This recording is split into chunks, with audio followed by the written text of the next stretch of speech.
Matagumpay na ipinagdiwang ngayon ang 33rd PNP Foundation Day na may temang serbisyong nagkakaisa at may malasakit sa kapwa tungo sa maunlad at ligtas na bansa na ginanap ngayon sa Camp First Lieutenant Vicente G. Lagar, Lapasan, Cagayan de Oro City itong umaga ng ika-12 ng Pebrero taong kasalukuyan.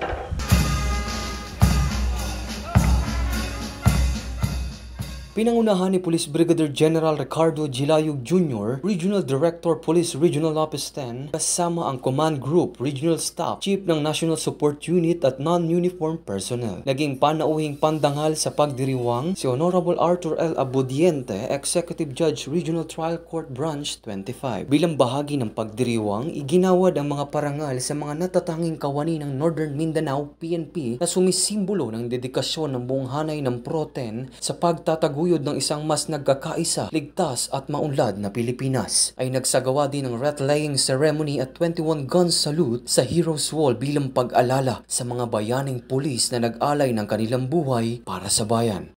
Mula dito sa tahanan ng Higalang Pulis, ako ang iyong Police News Network Correspondent, Patrolman Edwin Baris, alagad ng batas, tagataguyod ng Balitang Pulis.